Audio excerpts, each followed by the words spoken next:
আসসালামু আলাইকুম রহমতুল্লাহি ওবরকাতুহু। সম্মানিত দর্শক, আমাদের প্রশাসনের নিদারুণ অস্থিরতা চলছে। বিচার বিভাগ থেকে শুরু করে পুলিশ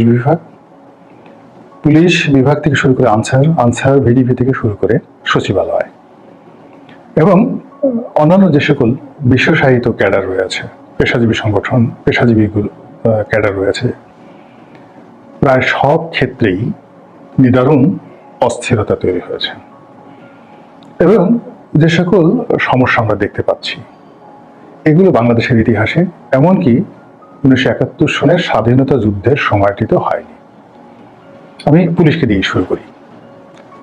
পুলিশে যে অবস্থা, সবাই এক বাক্যে বলছে পুলিশের মনোবল ভেঙে গিয়েছে। এই পুলিশের মনোবল ফেরানোর জন্য সরকারের কোনো কর্তা ব্যক্তি, পুলিশের কোনো সাবেক আমলা, ঊর্ধ্বতন কর্মকর্তা বা এই সময়টিতে পুলিশের জন্য যে একটা ডেঞ্জার পিরিয়ড যাচ্ছে, এই পিরিয়ডে পুলিশকে রক্ষা করার জন্য ঠিক সিনিয়র যারা পুলিশ কর্মকর্তা তারা কিন্তু এগিয়ে আসছেন না বা তাদেরকে ডাকা হচ্ছে না। যেমন ধরুন, পুলিশের মধ্যে যে কয়েকজন লোক আন্তর্জাতিক খ্যাতি অর্জন করেছেন, তাদের মধ্যে ডক্টর এনামুল হক নামক একজন আইজিএস ছিলেন। জাতিসংঘের পুলিশ বিষয়ক কিন্তু এক্সপার্ট, এবং এত লেখাপড়া জানা মানুষ বাংলাদেশে খুব কম আছেন। তো পুলিশ সংস্কার করতে চান, এবং সেই ভদ্রলোক মানে কেবল রাজশাহীর খুব বিখ্যাত একটি পরিবারের সন্তান। তার ভাই সার্জেন্ট জহুরুল হক, ওই যে আমাদের যে জহুরুল হল, তো সেখানে যে সার্জেন্ট জহুরুল হক, তার কিন্তু তিনি ভাই ডক্টর এনামুল হক। তার আরেক ভাই ছিলেন ব্যারিস্টার আমিনুল হক, যিনি মানে মন্ত্রী ছিলেন, বিএনপির মন্ত্রী ছিলেন। তো ইটস এ নোবেল ফ্যামিলি। তো সেই ভদ্রলোক আছেন, আমাদের নূর মোহাম্মদ সাহেব আছেন, সাবেক আইজিপি নূর মোহাম্মদ সাহেব আছেন। আওয়ামী লীগ করেছেন, কিন্তু পুলিশে তার অবদান আছে, গ্রহণযোগ্যতা আছে, তার মোটিভেশনাল পাওয়ার আছে। এরপর আওয়ামী লীগ করেছেন, কিন্তু খুব ভালো অফিসার, খুবই ভালো অফিসার। যেমন আপনার মোখলেছুর রহমান ওরফে পান্না এডিশনাল আইজি ছিলেন। তারপর বিএনপির লকব দেওয়া, কিন্তু অফিসার হিসেবে তাদের যথেষ্ট সুনাম আছে এবং ইনফ্লুয়েন্স আছে। যেমন খান সাহিদ হাসান। তারপর আকবর নামক এক ভদ্রলোক ছিলেন, আকবর ডিআইজি ছিলেন আকবর। তারপর আরেকজন ডিআইজি ছিলেন তৌহিদ সাহেব, তিনি পরিচালক ছিলেন, এডিশনাল আইজি হয়েছিলেন কিনা জানি না। তৌহিদ নামক খুব নামকরা এবং অনেস্ট অফিসার, এদের প্রচুর ইনফ্লুয়েন্স আছে। এমনকি বিএনপি জমানাতে খুব সমালোচিত হয়েছিলেন কোহিনুর। তো কোহিনুরও কিন্তু সমালোচিত হলেও অফিসার হিসেবে অসম্ভব মেধাবী, এবং বাহিনীর মধ্যে তার কিন্তু অনেক যাকে বলা হয় ইনফ্লুয়েন্স আছে। যেমন ধরেন বেনজির, আপনি যত খারাপই বলেন না কেন, বেনজিরের কিন্তু বাহিনীর উপর একটা কমান্ড ছিল। তো তদ্রূপ বেনজিরকে আপনি যতই খারাপ বলেন, তদ্রূপ কোহিনুরকে আপনি যতই বদনাম করেন না কেন, কোহিনুরকে কিন্তু তার বাহিনীর উপর তার একটা ক্ষমতা আছে। তো এই যে পুলিশের একটা অন্তত পক্ষে বিভিন্ন সময়টিতে যারা দল করেছেন, যা কিছুই করেছেন, কিন্তু পুলিশ বাহিনীর মধ্যে যাদের গ্রহণযোগ্যতা আছে, ট্র্যাক রেকর্ড খুব হাই, তাদেরকে নিয়ে কিন্তু আসলে কোনো কমিটি করে এই পুলিশের মনোবল ফিরিয়ে আনার জন্য আজ পর্যন্ত কোনো ব্যবস্থা নেওয়া হয়নি। বরং ওই সঙ্গীতের ভাষার মতো, মানে সঙ্গীত কেমন, আপনার ভাব যেমন, মানে আপনি যদি খুব উচ্চাঙ্গ সঙ্গীত পছন্দ করেন তাহলে ওইরকম লাগবে, আপনি যদি ফোক ফ্যান্টাসি পছন্দ করেন তাহলে ওইরকম হবে।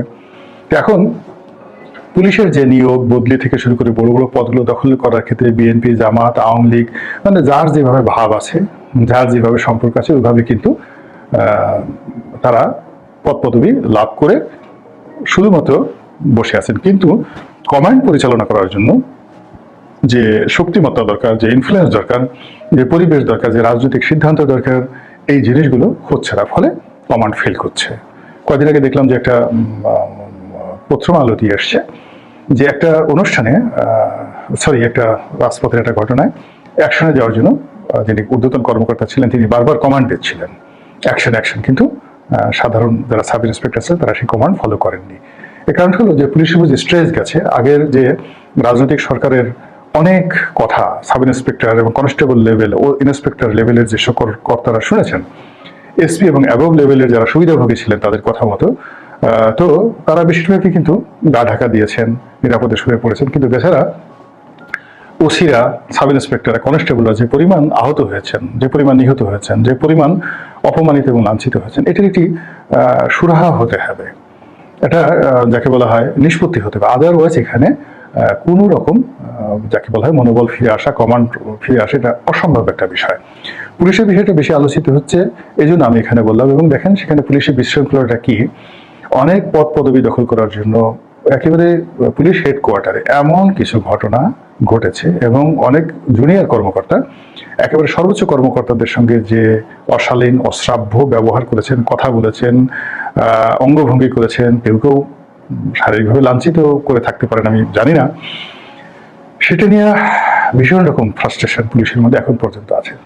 পুলিশের যা কিছু হচ্ছে তা পেপারে আসছে, কিন্তু তার চেয়ে আরো খারাপ হচ্ছে সচিবালয়, সিভিল অ্যাডমিনিস্ট্রেশনে। তো সেখানে প্রতিদিনই কোনো না কোনো ঘটনা ঘটছে, আমরা সেই বিষয়গুলো জানছি না। ফলে কি হচ্ছে যে সমস্ত কিছুর প্রাণকেন্দ্র সেটা যে সিভিল অ্যাডমিনিস্ট্রেশন, সেই সিভিল অ্যাডমিনিস্ট্রেশনের মধ্যে এটাকে অস্থিরতা বলা যাবে না। এখানে সংস্থাপন সচিব, তারপর আলিমা মজুমদার সাহেবের তার কামরা, ডক্টর মোহাম্মদ ইউনূসের অফিস, প্রভাবশালী আসিফ নজরুল থেকে শুরু করে অন্য যে সকল প্রভাবশালী লোকজন রয়েছেন তাদের অফিস, মানে যেভাবে তদবির হচ্ছে, বিএনপির অফিসে তদবির হচ্ছে, জামাতের অফিসে তদবির হচ্ছে, এমনকি যে সমস্ত লোকজন সামাজিকভাবে ইনফ্লুয়েন্স, আমাদের মধ্যে যারা ইউটিউব করেন, আমাদের কাছেও অনেক বড় বড় তদবির কিন্তু আসছে। এইগুলো ভালো লক্ষণ নয়, এগুলো খুবই খুবই বাজে লক্ষণ। এবং ইতিমধ্যে যে সকল মহাকেলেঙ্কারী, অনেক আওয়ামী লীগের দোসর, আওয়ামী লীগ জমানাতে ডিসি ছিলেন, তারপরে শুধু ডিসি থাকেন নাই, ডিসি থেকে তারা সে 2014 সন থেকে পরবর্তী সময় এখানে অপকর্ম নাই, কুকর্ম নাই, এগুলো করেছেন, তারাও এই সময়টাতে সে প্রাইস পোস্টিং পেয়ে যাচ্ছেন। 3 কোটি টাকা দিয়ে একটা ডিসি পদে নিয়োগ দেওয়া হচ্ছে। এটা কত বড় অস্থিরতা, কত বড় দুর্ঘটনা, কত বড় মানে দেখো, এটা তো শেখ হাসিনার জামানাতে কল্পনা করা যেত না যে একজন ডিসি নিয়োগের জন্য 3 কোটি টাকা ঘুষ। আপনি চিন্তা করেন তো, একটা ডিসি 3000 কোটি টাকা ঘুষ খেতে পারে, কিন্তু একটা ডিসি পদে নিয়োগের জন্য 3 কোটি টাকা ক্যাশ ঘুষ দেবে, তাও আবার একজন জয়েন্ট সেক্রেটারিকে। এটা শেখ হাসিনা জামানাতে আমরা কল্পনা করতে পারিনি, অন্য জামানা তো নাই। কি হচ্ছে সেখানে? এর বাইরে বিচারাঙ্গন যান, বিচারাঙ্গনে যান, সেখানে এখন যেহেতু কোর্ট বন্ধ চলছে, হাইকোর্টের পুরো অ্যাপিল ডিভিশনের যারা কর্মকর্তা, চিফ জাস্টিস সহ সেই কর্মকর্তা, কর্মচারী, বিচারক সবাই, মানে বিচারকরা তো চলে গেছেন, চিফ জাস্টিস সহ কর্মকর্তা, কর্মচারী, তাদের যারা পার্সোনাল স্টাফ ছিলেন তাদের মধ্যে ভয় আতঙ্ক কাজ করছে। এরপরে যারা স্থায়ী বিচারক হিসেবে আওয়ামী লীগ জমানাতে সার্ভ করেছেন তাদের মধ্যে এক ধরনের হতাশা কাজ করছে। চাকরি আছে না, নাই, থাকবে কি থাকবে না, চলতে পারবো কি পারবো না, যাবো কি যাবো না, এই জিনিসগুলো নিয়ে কিন্তু দেখেন বিচারাঙ্গনের সর্বোচ্চ পর্যায়ে নিদারুণ অস্থিরতা কাজ করছে। এগুলো নিয়ে আসলে খোলামেলা আলোচনা করতে হবে। তারপর নতুন বিচারক হওয়ার জন্য সে বিশাল লম্বা লাইন, সবাই ধরে নিয়েছে যে আওয়ামী লীগ জমানার সব বিচারপতিরা চলে যাবেন, চলে যাওয়ার পর নতুন বিচারক কারা হবেন, এবং এই জন্য সেই বিরাট তদবির, সেই তদবিরের জন্য বহু মানুষ বহু জায়গাতে ঘোরাফেরা করছেন। এবং এটার পরিণতি যে কোন পর্যায়ে গিয়ে পৌঁছবে, কি মানে জটিলতায় আমাদের যে মামলা মোকদ্দমা, এবং বিশেষ করে সরকারের সাথে যে সকল মামলা মোকদ্দমা রয়েছে আর্থিক সেক্টরে, অন্ততপক্ষে কয়েক লক্ষ কোটি টাকার রেভিনিউ সংক্রান্ত যে সকল মামলা রয়েছে, কাস্টমসের, পোর্টের, ভ্যাটের, তারপর শেষে শিপিংয়ের, বন্দরের, এই মামলাগুলোতে যদি জট লেগে যায় সরকার কিন্তু বিপদে পড়বে। এরপর ব্যাংকগুলোর যে মামলা রয়েছে নিম্ন আদালতে, বিশেষ করে অর্থ ঋণ আদালতে, এবং সেই মামলাগুলো যদি একটা জটিলতায় পড়ে, জট পড়ে, ব্যাংকগুলো এমনি দেউলিয়া অবস্থার মধ্যে পড়েছে, আরো খারাপ অবস্থার মধ্যে পড়ে যাবে।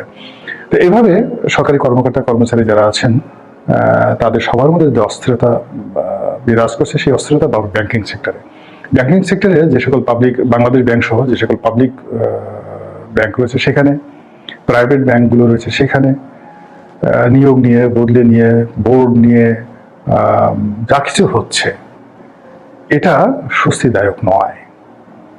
এটা চেপে রাখতে যদি আমরা চাই তাহলে সবকিছু একদিন হঠাৎ করে তাসের ঘরের মতো ভেঙে পড়বে। এই বিষয়গুলিতে খোলামেলা আলোচনা করতে হবে। সোনালী ব্যাংকে কি হচ্ছে, অগ্রণী ব্যাংকে কি হচ্ছে, জনতা ব্যাংকে কি হচ্ছে। আমি একটা বিষয় নিয়ে একটা ব্যাংকের, সরকারি ব্যাংকের ম্যানেজিং ডিরেক্টরকে ফোন করলাম। তো তিনি এতটা অসহায় বোধ করলেন এবং পারে তো ভদ্রলোক কেঁদে দেন, পারে তো ভদ্রলোক তাকে যদি সুযোগ দেওয়া হতো যে আপনি পালিয়ে যান, তো সে এক দৌড়ে নিউ ইয়র্ক পর্যন্ত পৌঁছে বা ইউরোপের কোনো দেশে পৌঁছে তারপর শেষে পিছনের দিকে তাকাতে এমনি একটা অবস্থার মধ্যে আছে। অর্থাৎ প্রত্যেকটা মানুষ চেয়ারে বসে আছেন কিন্তু চেয়ারের নিচে আগুন জ্বালিয়ে দেওয়া হয়েছে। তাই এই যে অসহায়ত্ব, এই যে অস্থিরতা, এই জিনিসগুলো বর্তমান যে সরকার আছে তাদেরকে বুঝতে হবে।